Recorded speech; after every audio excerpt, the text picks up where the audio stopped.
My name is Dr. Chris Jenkins, and I am the CEO of the Orianne Society and the host of the Snake Talk podcast, the podcast where you learn about nature's most feared, maligned, and persecuted animals. I invite you to listen to this conversation, and maybe you'll find that what you perceive as fear is actually rooted in a deep fascination.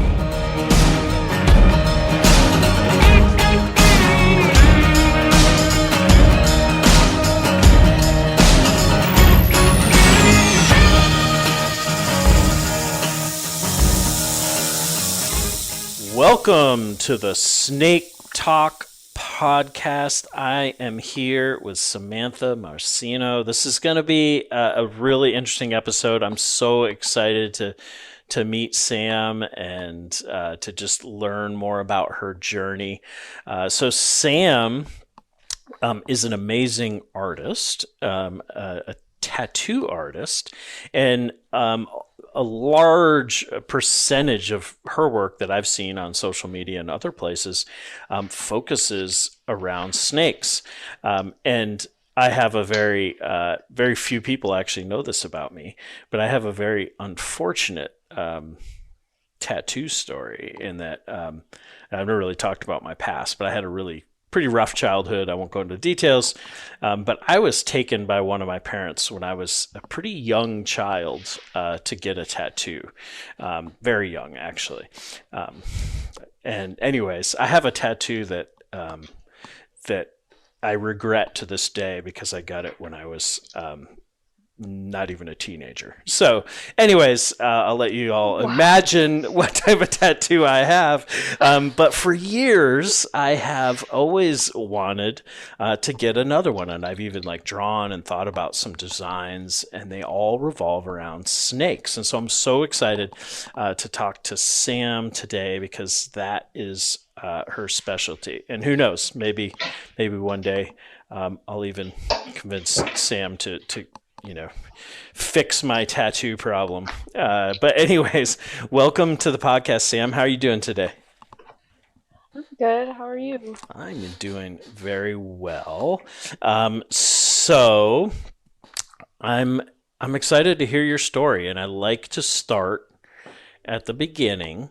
And a lot of people think the things that we're into are pretty strange. We can be in our bubbles sometimes, and we end up interacting with a lot of people who are also into snakes or reptiles. But for a lot of the world, it's kind of strange. And so I like to hear how people got into it. And from your perspective, there's really kind of two angles that I'm interested in. One, both the art and the tattoo side of it, but then also, what looks to me a real focus on snakes. So I guess we'll start with the snake side. But is this something that hit you? Were you born with this interest in snakes, or is it kind of an interest you develop later in life? I grew up in St. Petersburg, Florida, so I grew up with an interest in reptiles in general. I was on the coast, so I didn't see many snakes, but I was always catching lizards, and I just loved being outside. Snakes specifically started, my interest peaked when I was about 22 and I got my first king snake, the first snake I ever kept. Um, Oh, and what type of king snake did you get? California king snake. Ah, okay, that was one of my first snakes as well. So you grew up in Florida and St. Pete, and it sounds like you're interested in snakes kind of from the beginning. You might not have seen a lot of them, and but what led you? You said in your early 20s you ended up getting this king snake. What was it? As you're going through high school, you had this interest in snakes. Did you want to get one prior, or did it kind of really develop in your early 20s? My family, when I was in high school, had a couple of ball pythons, but I I was more obsessed with art at the time, and then something just clicked when I was about 21 or 22, and I was just suddenly fascinated by them, and I wanted to draw them all the time. And then I started looking into keeping them, and I actually found that king snake just on Craigslist. Okay. I'm guessing Yeah. there's a lot of art made over the years with that king snake then. But so you said you were definitely into art as a child, maybe before kind of your interest in snakes and art came together. So talk a little bit about that. So when you were growing up, is that kind of the main interest and direction you were going? Is that kind of where you thought you'd take your career, being an artist? Into tattooing. Well, art in general, I guess. First, I'm curious how it went to tattooing, but as a child growing up with an interest in art, maybe talk about that a little bit. Okay. Oh, you know what? I'm sorry. Like before I got the king snake, I ran into a rattlesnake in Arizona when I was 21. And that's the first time I started really paying attention to them. Oh, okay. What part of Arizona are you in? Just generally. I was visiting there. I was doing a hike around Sedona, and I stepped into like a abandoned shed, and I looked down, and there was a rattlesnake coiled up. And I hadn't seen a rattlesnake before in real life. Yeah. I'd never saw one in Florida, and I moved from Oregon to California. So Ah, yeah. so that must be a So pretty amazing experience. I can remember the first rattlesnake I seen. I think I've told the story on the podcast, but mine was in California, actually up in the mountains. So I wonder, do you know what species it was? And Sedona's it's kind of up in the mountains. Would that be like an Arizona black rattlesnake, or what was it? Do you know? I don't remember it being black, but at the time I had no idea there were so many species of rattlesnakes. Hmm. Um, so I couldn't ID it. I Yeah, you were I remember, yeah. just like overtaken by the first experience there. So, but let's go back to the art, and then I want to lead back to your king snake and snakes and how they work their way into your art. But talk about your interest in art and kind of when that developed and how that came about.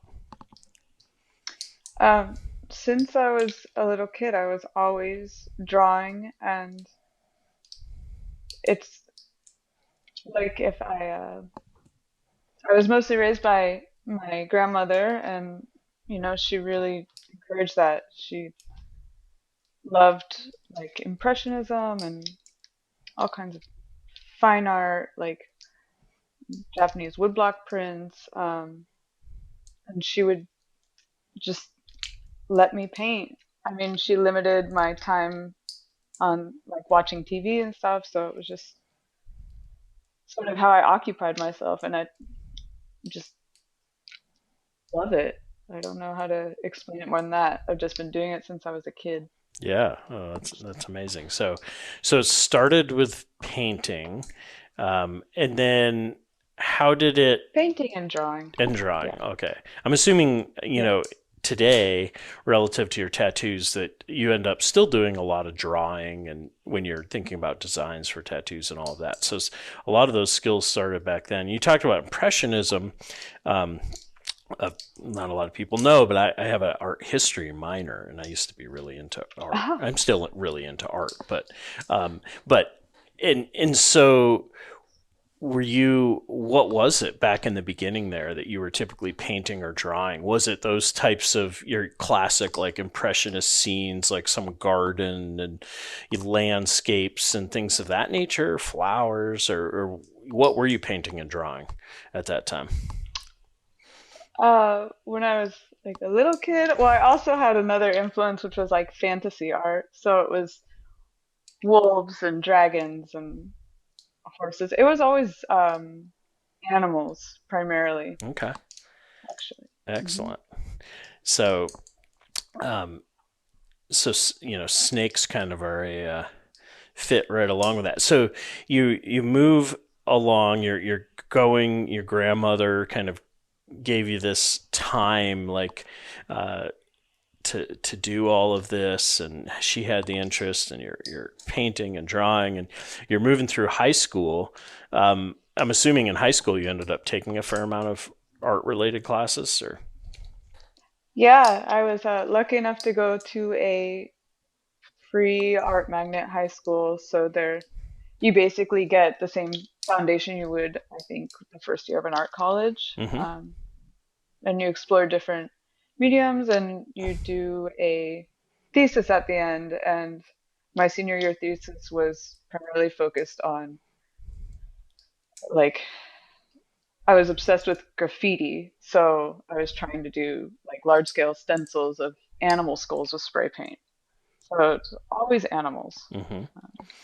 Yeah, that's definitely a theme. And so you go through this magnet high school that's focused on art, and then did you at that point, so you finish high school, what do we finish high school, 17, 18, but you're somewhere in your late teens. Did you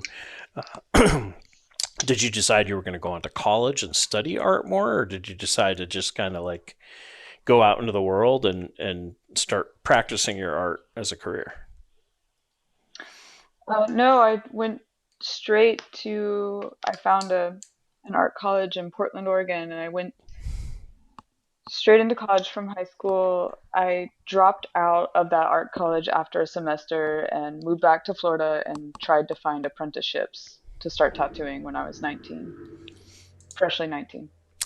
Okay, so you go to Portland, and before you went to college, was tattoos even part of the equation? Like, were you thinking, or were you just doing art, or had you been introduced to tattoos as in high school, or did that happen in Portland? Or Well, I was always aware of tattoos. I was like uh, a punk and I was into like body modification and all that. So it was always around, but I had never, when I moved to Portland, I saw tattooers doing more like illustrative tattooing, like of uh, like botanicals and animals. And I didn't realize tattoos could look like that because what I had seen was a lot of tribal and traditional, mm-hmm. I guess. So that sort of was like, oh, I didn't know a tattoo could look like that. I think this would be an amazing trade to pursue. Gotcha. And Hmm. so you come back to apprentice, and did you find a? Um, I'm assuming you would go to like work in a tattoo studio, parlor, whatever you call them, and that's where you'd apprentice, or was it more of like like an educational type, like a school of some type? No, I showed up to different tattoo shops and asked if they would take on an apprentice. I was 15 minutes late to one. He told me no, get the fuck out. And then I got my first apprenticeship, which ended after 3 months. I wasn't learning much. I was paying for it, and he wasn't able to teach me um, for his own personal reasons. So I got another apprenticeship where, so basically, an apprenticeship, you're supposed to work as hard as possible. You learn how to, you learn everything. You draw constantly, you learn how to set up, break down, you do everything for the shop, you clean constantly. Um, Anything any artist needs, you're doing it, you're running errands. And I was doing that for a different shop, but unfortunately, I had to leave that shop because of I was a 19-year-old girl and I was being sexually harassed. So after those two attempts at an apprenticeship, I went on tour with my friend's punk band up the East Coast and just started tattooing anyone who would get one. Hmm. And I had a bunch of 19-year-old friends who were willing. Yeah. Well, that's an interesting story. I'm sure at the time it was probably pretty awful, but it sounds like you had two places and they didn't work out for different reasons, some of which were not so nice. And so you just just decided to do it on your own. And I'm assuming, I mean, with art, you obviously can always be working on your skills, but I'm assuming, I mean, the work I've seen, you're quite an amazing artist. So I'm assuming you had a lot of art skills at that time. A lot of what you would have been learning as an apprentice, anyways, was like, how the whole process works. And, you're not drawing on a piece of paper. You're actually using inks and these equipment. So, had you, the short time you spent in those apprenticeships, had you learned enough about that process to take the show on the road, actually literally, as you're saying, traveling and giving Um, people tattoos? no, absolutely not. I had not learned. I mean, I wasn't apprenticing artists that were very experienced, and they weren't very focused on the quality of their tattooing either. So I was not prepared at all to be tattooing people. So there's unfortunately a lot of trial and error. Hmm. How would you? I mean, it sounds like you had actually some bad experience apprenticing. How would you, if there's anybody, say, in the audience listening that is thinking about this, or how would you recommend if somebody was going to get into being a tattoo artist, this apprenticeship model? How would you? What advice might you give to help them avoid some of the pitfalls and sounds like awful experiences that you had? um, how should people take that apprentice route? What would you advise? Well, I will say that was almost 18 years ago now. So the tattoo industry has changed quite a bit. So there are a lot more options for who you can ask for an apprenticeship. Um, and at the same time, I don't think of it as a bad experience. I just became so obsessed with tattooing that I did anything I could to do it. And that's more important, I think, is understanding how much love you should give it and respect and discipline. And if you can't find access through someone who's willing to teach you, there's a lot of resources on the internet now. So I think it's more about understanding like how much of yourself you have to give it. Does Hmm. that make sense? Yeah, and I think there's But there are red flags also. yeah, I mean, I think I mean, there's similarities across so many fields. Like, um, you said how much you're willing to give it. I mean, it's the same being a wildlife biologist like myself. Like Oh how much yeah. you dedicate yourself, how much work you put towards something, how much of your mental space and capacity, is eaten up by this day night while you're dreaming, and Yes. and so yeah, I'm assuming it's like a lot of things. Like, you're going to really be successful if you really care about it. If it's like a lifestyle, maybe, to you as Exactly. opposed to just a job. So, I have more questions about just like the tattoo industry in general, but I want to save those because I want to get back to your timeline. So, you had these experiences, uh, learning experiences. We won't call them bad experiences, but learning experiences. You go on the road with some friends, and what part of the country are you in at this point? Are you back still in Florida? Yeah, so that was traveling up the East Coast. Okay, and so you Um, start doing tattoos as you travel. Talk a little bit about that experience because this is, I mean, you had these apprenticeships, so I'm assuming maybe you had done some tattoos, but a lot of this has to be pretty new. And you said there's a lot of trial and error. Just talk a little bit about that experience, being on the road, tattooing for people as you go, the whole learning process. Talk about that a little bit. Hey everybody, I just want to take a quick break and tell you that the Orianne Society is dedicated to protecting some of North America's most at-risk species and their habitats, like eastern indigo snakes in the longleaf savannas, eastern hellbenders in the Appalachian highlands, and wood turtles in the great northern forests. Healthy ecosystems depend on these incredible animals, but these landscapes and species need our help to survive.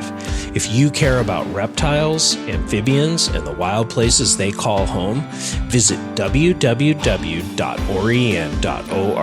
to learn more about our work and how you can get involved. Luckily, at least from my apprenticeships, I knew how to be clean. Uh, but besides that, it was like now there's um well, not now, but there's always been thermofex machines, or like I had to make all my stencils by hand, so everything was kind of on the fly. Like it was through like a punk scene, so people would just find out I was giving tattoos, and they would ask me for something, and I'd have to figure it out and draw it, figure out how to tattoo it like right away, and you know, in different settings. So, but it was just so exciting, and it's funny because at the same time I had, tattoo artists that I looked up to. Their work blew my mind, and it's like starting from the ground up, and you're like, I don't even understand how a tattoo can look like that, but I guess this is like the route. It's like I just have to keep doing this. And also the connection with people, because I'm pretty introverted person, so there's a totally different way of being social, if Hmm. that makes sense. Yeah, no, it certainly does. So it's a lot. Hmm. So you're heading up the East Coast, giving tattoos all along the way. You said you're in a punk scene, so I'm assuming I don't know if that you're going to see like you're traveling to see like concerts. Is it punk music related? But anyways, so you're traveling up. You're having this grand experience. Where do you end up? Do you land somewhere up there for a while, or do you eventually, take this tattoo road show? Does that take you back to Florida? So yeah, I was on a tour with my friend's band. Hmm. So that's how I was meeting people, and that's where I was landing. And then I had nothing to do except tattoo when we got back to Florida. So I met some other friends at a different punk festival and went back up the East Coast. And then I would just form connections in every city, and then those connections would also tell people that I tattooed. So I did that for a little while, and then I decided to go back to Portland. Um, didn't stay there very long, moved down to LA for a friend, and then did the same thing up and down the West Coast, where I'd created a network of people that I knew wanted tattoos, and then they would share that information. Okay. And how old were you at the time you were, um, say once you were back out west and you were kind of doing these tattoo road trips on the West Coast? I was when I moved back out west, I was 20. I turned 21 right after I moved to LA. Okay. So this was all still pretty early on. You still hadn't got that king snake yet, or haven't seen that rattlesnake. So you're really Yeah. like deep into the tattoo world at this point. So are you um, at that time when you were doing these trips up and down the coastlines, with bands and tattooing, did you were you doing a lot of snake tattoos at that time, or was it just kind of whatever people were interested in? Were they mostly animals? What was um, because you hadn't had, I mean, you're obviously very interested in animals, but you hadn't really had your big snake moments yet. So, what were you tattooing? Were you doing snakes at that time or other things? I was like sort of naturalist, illustration inspired tattoos, fine art. I did one of the first tattoos I was really proud of actually was a two-headed snake, um, that I did when I was, I believe, 20 or 21 in Portland. Okay. But yeah, I hadn't done many. But a lot of it was like plants, animals, and sort of like etching style art or Art Nouveau. Hmm. Okay. And so so you're doing the tattoos on the West Coast, and then somehow you end up in Sedona. You find this rattlesnake, and you really uh, start to that kind of triggers something in you, and you end up getting this king snake a year or two later. When what I'm getting at is when kind of how and when did the transition of really doing a lot of snake oriented tattoo work, when and where, and kind of what's the story behind that? Um, it didn't. It started more in LA. I was starting to get more biologist clients, and I remember I had one client that came. Is it called a paradise snake? The flying paradise snake? There is a paradise This snake, yeah. was, she had studied those, and that was about 9 years ago, 10 years ago. And that was one of the first very like specific species of snakes I tattooed, besides I had done like a Western diamondback. Um, and then when I moved to Miami, I started doing like cottonmouths and garter snake tattoos. And I was also going out to the Everglades as much as I could, Hmm. mostly for road cruising. And then that just started attracting more biologists and herpetologists, which also fed into my interest in snakes and herpetology.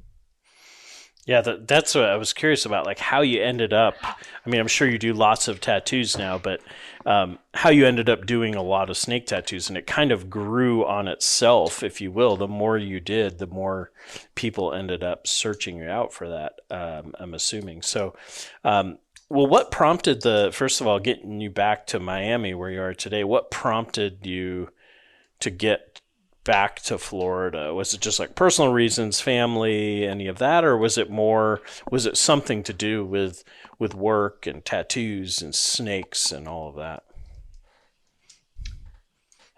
It was both. My family's here. I My partner at the time was from here. I also wanted to work at a specific shop here to learn more. I was hoping for a better quality of life. I also missed the ecology of Florida. I missed, you know, the wildlife and the access to the ocean, and it's very different. I mean, California is incredibly beautiful, but But yeah, they're yeah, different worlds. South Florida's pretty amazing. I spent a lot of time down there. I love Everglades, as you said, but Big Cypress. I spent a lot of time in Big Cypress, just kind of doing these big that's expeditions in the middle of nowhere, and love it. So you get back to Miami, and like you said, you wanted to come work in a couple particular places or a particular place, and so I is that how did you end up? I guess I'm curious about how this industry works. So, would you typically work at somebody else's shop? Do you end up developing your own shop? Do you do it out of your house? How did that all progress for you? You get back to Miami, and it sounds like you came there to work at a particular place. But are you still at that place, or have you moved on from that? I'm not. In 2020, I opened my own studio. Hmm. It's called King Snake Tattoo.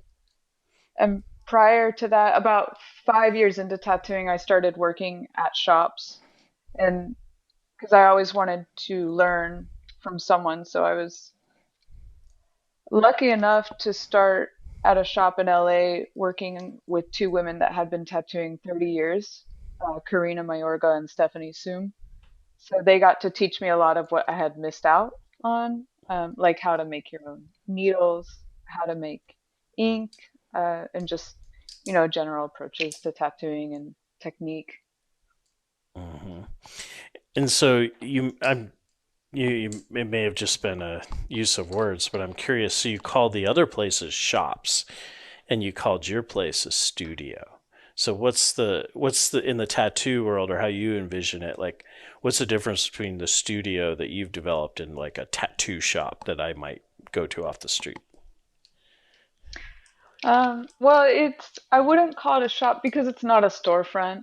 It's appointment only. Oh, okay, I, yeah. And yeah, I just opened it mostly to have a comfortable place for myself and my clients. got you. So you weren't having to always travel to them or have them travel to at your house or wherever it might be. But so okay, so Well, I will say I worked strictly in shops after I started. So for the past 12, 13 years, I've only been in shops. gotcha. Okay. Yeah. And at those shops, would you specialize in snakes, or I'm sure you ended up doing all kinds of tattoos, but I'm assuming you were doing a lot of snake tattoos at that time as well. Um, no, it was more just a lot of general flora and fauna. I used to do more botanicals, and I think moving back to Florida, I got more inquiries for reptiles in general. Hmm.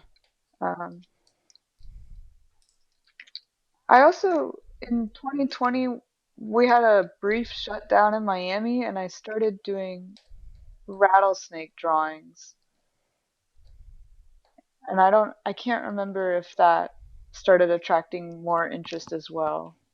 Um, So these were but, drawings that you'd sell or put out on social media, and so people hmm were starting to recognize, your snake work. hmm Yeah. Okay. Um, well, let's talk a little bit about. I'm gonna come back to like where you are currently with your studio and the work you're doing, but I just want to talk a little bit about the tattoo industry. So you talked about shop. Obviously, that should have been intuitive to me, but that it's a storefront. Um, and so I mean, I can go through so many towns in America, and I mean, I live in a real small town in the southern mountains here, and we have tattoo shops, and there's tattoo shops everywhere. And so I'm not asking you to like speak negatively towards anyone, but like there's a lot of tattoo shops in the United States, let's say. How do you hmm how do you kind of think about the industry? Is there like an incredible amount of variation among tattoo shops and tattoo artists, whether that's in their quality, whether that's what they focus on, but how would you kind of characterize the tattoo industry, if you will, in the United States currently? I mean, incredibly broad, especially after the reality TV shows and then social media. It kind of opened up the gates to a much wider variety of people who tattooed and wanted to get tattooed. Hmm. Um, And so, but I'm assuming there are people, who, like, if somebody's really looking for a nice snake tattoo, they've been thinking about it, they're researching it, you're one of the people, I'm guessing there's some others, but you're one of the people that they might end up finding and contacting. But then there's also, you know, I don't know, you're drunk in Virginia Beach at midnight or something, tattoo artists, like, or something you just get really, you know, and just like real spontaneous type of thing. I'm assuming a lot of the tattoo work you do now, at least, is very kind of like planned out. People have an interest in a particular thing or a general concept. Would that be fair to say? yeah, yeah, and I have worked in all kinds of shops, but now it's a very intentional process. I usually have people reach out and let me know what species they're looking for, if they have a species in mind, and then about where and how large. And then a lot of people, I'm either traveling to them or they're traveling to me. Um, and what's been really awesome about the last few years is I've gotten to do a lot more like larger scale work. And so I figured out with snakes that to fit it to the body correctly, I prefer to draw them on. Draw And them then from on the there, person's body, you're saying. yes. Ah. And then try to adjust it as best I can to fit the physical characteristics of the snake, like how a rattlesnake moves. It's really tricky to wrap them like on a small arm or Hmm. things like that. Have you you talk about that, like shapes and forms. How much in over the years, getting to the point where you're at, where this very intentional, as you call it, and I love that word for it, like intentional uh, event to get the tattoo. It's not the, I mean, I'm obviously joking, but it's not the, I'm sure a lot of tattoo artists have good ethics and try to turn people away, but it's not the drunk person at 2 a.m. in Virginia Beach getting like, an angel tattooed on their wherever. But it's very intentional. Yeah.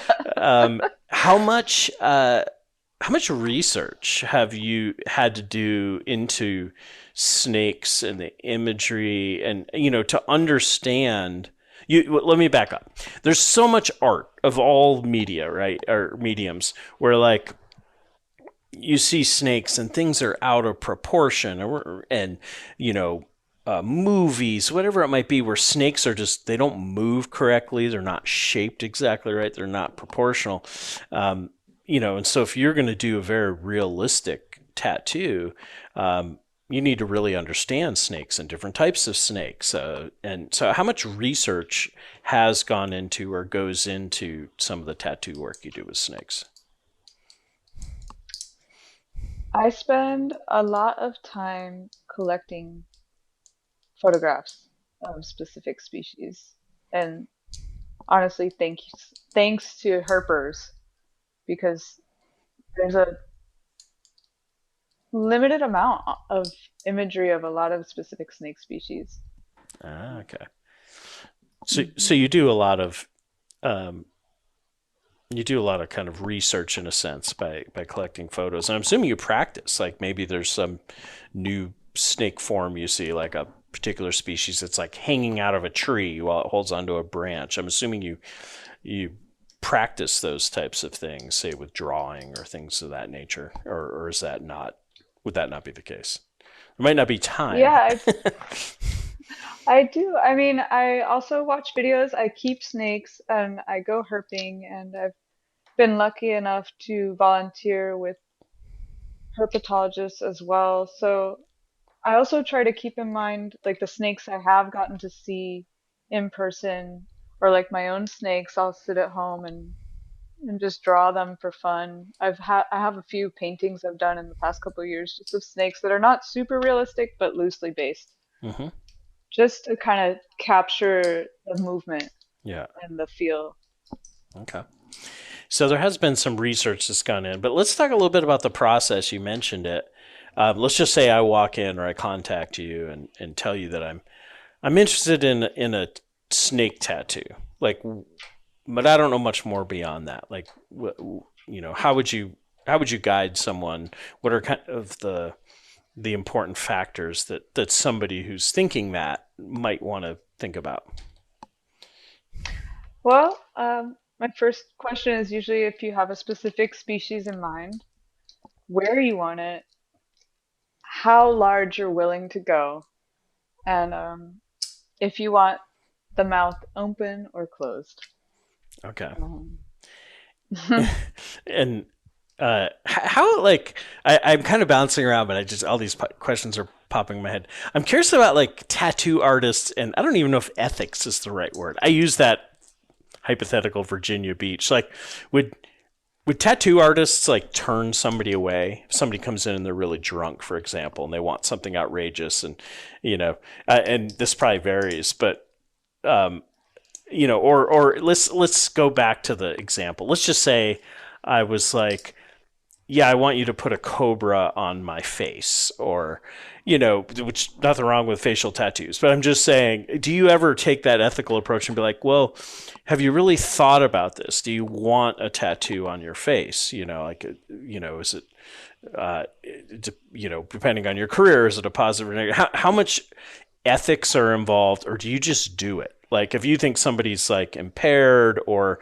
if they're doing something that you just want to be like, I'm double checking that you want to do this, or do you not even go there? Do you just stay completely objective? My job is to do the tattoo. Well, since I have 17 years of experience, I've tried a lot of things, and what I figured out works best for me is I like to stick to my morals, and I'd prefer not to tattoo someone's face unless they're heavily tattooed. It's really not my call, but they can go to somewhere else. So, for instance, in Florida, you can legally get a tattoo when you're 16 if you have the correct paperwork and you have it notarized. And I turn teenagers away because I just don't have an interest. And yeah, I really like the clarity and communication I get with my clients now. Hmm. Like, again, the intention. I think I really respect tattooing, and I just, at this point, personally, I would rather hold myself to my own moral standard. Hmm. And I, I also like if someone is, I haven't had to deal with this in years, but if someone is under the influence, I will not work with them. Yeah. I think there just has to, I like my process with my clients involves a lot of communication, so I need them to be clear Yeah. as well as myself. And I think that makes sense. And I'm assuming with your studio now, there's using again that word intentional. Like there's nowhere near as much of that as probably when you worked in shops, and probably some Yeah. shops more than others.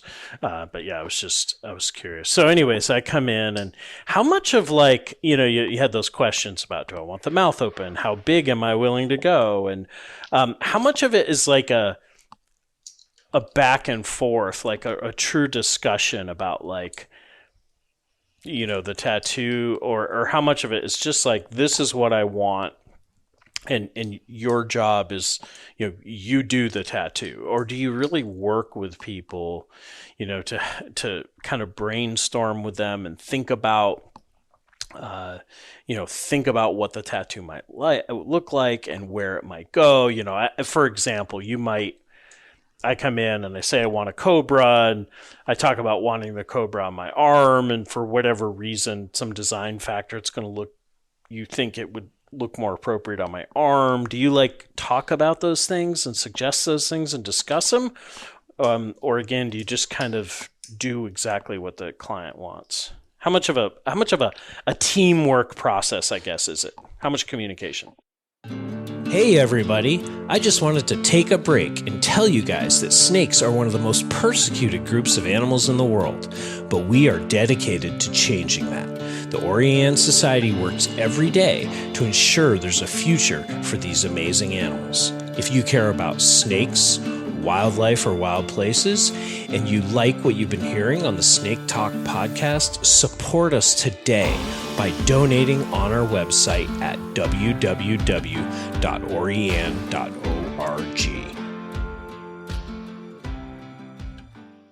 There is generally a lot of communication, especially now because I am primarily focused on larger pieces. So my clients put a lot of they put a lot of faith into me to make the right decisions, I guess. But I also check, like I find there's a lot of decision making in the placement and design process.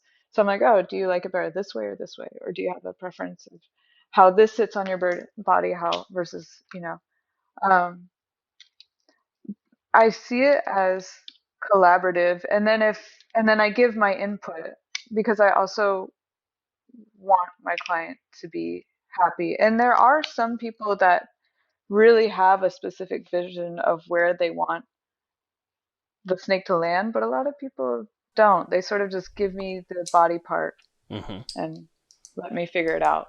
Yeah. Oh, okay.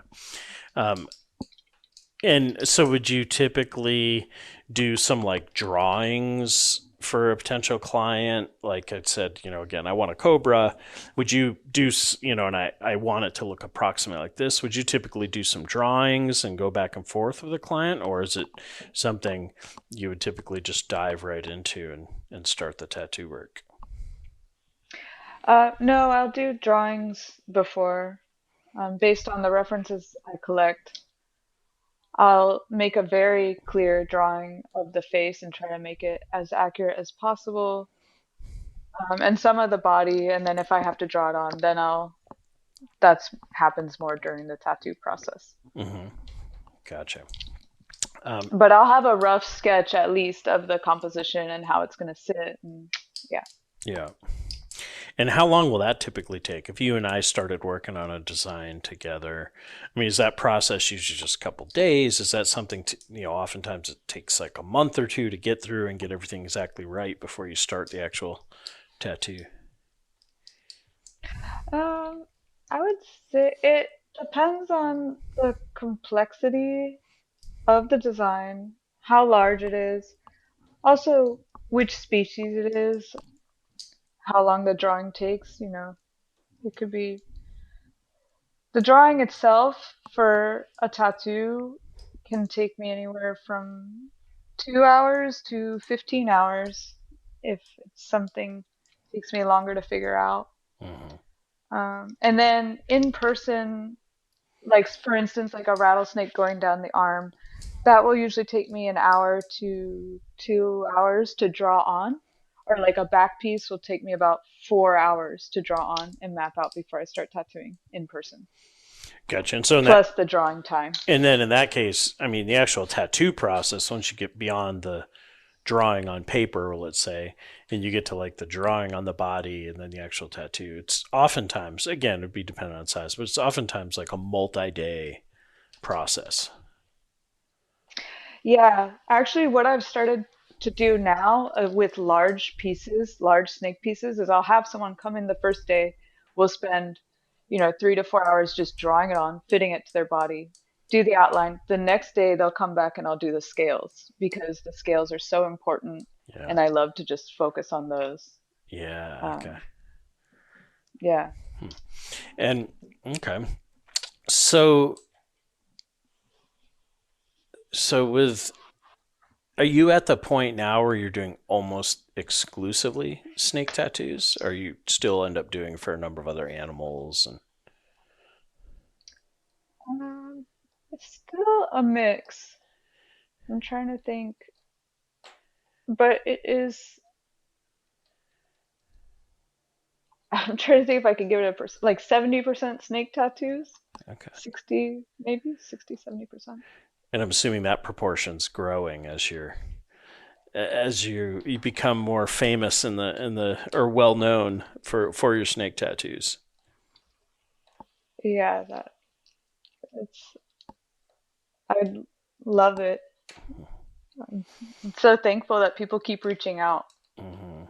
It's for pretty snake amazing that you pieces. have these two real interests in art and snakes, and you've been able to bring them together like that. It is pretty amazing. So, um,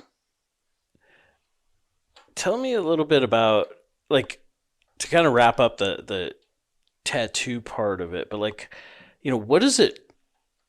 You've got art and you've got like there's just like a science component too, in a sense, in that these animals have particular shape and form. But like, what is this idea of like really being a leader in the snake tattoo world, or just having it be a specialty of yours? Like, what does that mean to you? This whole concept of bringing together these interests, and how do you think about that in your head, and what does it mean to you in your life?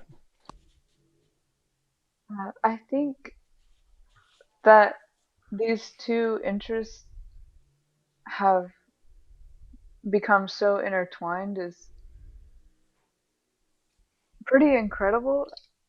And as like snakes as a archetype and recurring symbol in humanity is they're pretty powerful. And I don't really understand why I am the person that's putting this symbol on people, but I do think there has to be something to that. Um, as far as like my love of them and interest in them, it feels very natural. Just the same way I became completely obsessed with tattooing. It just brings joy and curiosity and and also being able to represent these animals that are so villainized um, and misunderstood and in need of uh, representation, I guess.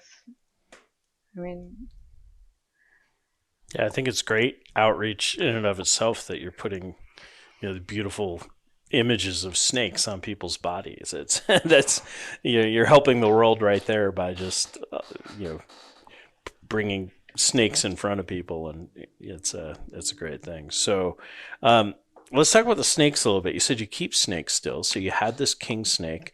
What do you keep for snakes today? right now I have an IMG boa. He is a black devil morph. I have a green tree python and a western hognose. I recently had a yellow-tailed grebo, but he passed away. Oh, they are really cool. Hmm. I mean, all those snakes are cool, but Cribos are amazing. So, um, Yeah, yeah. I've looked for them quite a bit down in Latin America. But anyways, okay, so you keep captive snakes, but you said you also spend a lot of time out in nature and you go out with herpetologists. What are, you don't have to go through it all, but maybe what are some of the like big highlights, places you've gone out, people you've gone out with, and some things you've been able to see kind of on snakes in the wild side of things? Um, last year I was able to go to the Peruvian Amazon. Mm. Um, I donated drawings to be used for shirts for a fundraiser for venom research, and the herpetologist that invited me that I collaborated with, her name is Ella Goodwar. I might be mispronouncing her name, Hmm. but that was amazing. I was hoping to see a bushmaster, of course, but I got to help with Fer-de-Lance venom extractions. I got to see a coral snake native to that region. Um, I got to see so many snake species I didn't know existed. I got to see a yellow-tailed grebo. Ah, good. Um, mhm. And being able to, work with the Fer-de-Lance was just mind-blowing. Also seeing kind of the similarities, in their like scale texture and base to, I guess, rattlesnakes, at least to me. Hmm. And, somewhere between a rattlesnake and a cottonmouth was pretty fascinating. I also went on a trip to Sonora, Mexico with Serpentine Expeditions in August, and we got to see the ridge-nosed rattlesnake and the banded rock rattlesnake. Okay. Yeah, as well as another coral snake native to that area. I was also looking for a Cantil, but we did not see one of those because I just love the Echistrodon family Mm-hmm. so much. Yeah. Um, Have you ever done any Echistrodon tattoos, like cottonmouths or oh copperheads, or yeah, yeah? Oh yeah. You're like, oh yeah. yeah. Especially here, Yeah, I guess you're a right. lot of A lot of cottonmouths. cottonmouths, I Yeah. bet. Yeah. Um, Okay. So great. Last couple questions, and then we'll begin wrapping it up. So what's your favorite tattoo that you've ever done? Do you have a favorite, I guess? I do not have a favorite. Um, And no, I don't. favorite can be subjective, or it could be like you felt your most accomplished piece of work to date or anything like that. I mean, is there anything that stands out like that? Really complicated or Yeah. I did last year. I did a tattoo of a Western Diamondback rattlesnake wrapped around Ocotillo, and I feel like that was one of my best representations of a rattlesnake because I've been tattooing so many for so many years, and they're pretty tricky. mm-hmm. Um, I also did a very like large scale cobra last year. It extends from her rib cage and to her knee. Trying to think. Right now, I'm actually working on an Anhinga back piece that's pretty challenging, and I'm Oh, really excited about that. But every tattoo you get to apply what you learned from the last one, and you get really excited about that, and then it mm-hmm. just keeps going. Yeah. Huh. Last question. Do you still do other art? Are you are you just all in tattoos now, or do you just sit down at night and decide to paint a little bit or write, or is it just very focused on tattoos? I do. I was actually up till 4 a.m. this morning just working on a painting.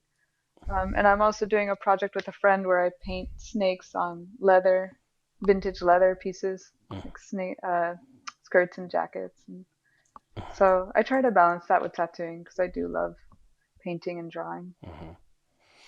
Great. Well, before we wrap up, if people are interested in looking at your work and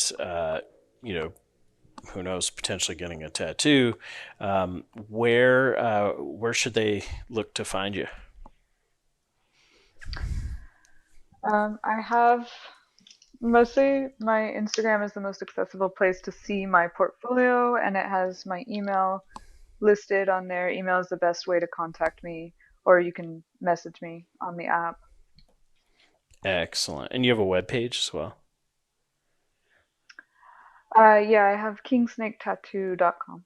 Okay. And I'll end up linking those in the show notes, so people can reach out to you through that. But before we wrap up, I like to have all of my guests tell me a snake story. So Sam, what's your best snake story? Uh, Last year when I was in the Amazon, I we were doing a night hike, and I was walking with another um, herper biologist, and I turned my flashlight, and there was a baby fer-de-lance, and he pointed his flashlight, and about 5 feet away, up on a branch in like a dry riverbed, was a 6 foot fer-de-lance, and I just could not believe it. I didn't even know they got that big. It was such a powerful, gorgeous snake. They are. So that was, yeah. They're big and beautiful. So, sounds like an amazing experience. Yeah, thank you so much for coming on the podcast today. I enjoyed the conversation, and I encourage everybody who's listening to look Sam up and look at her amazing art. And if you're so inclined, reach out to her and maybe you could become a client. So thanks, Sam, for coming on the podcast. Thank you so much. And I just wanted to thank the audience and tell everybody to remember snakes are animals too, and it's a privilege to see one in the wild.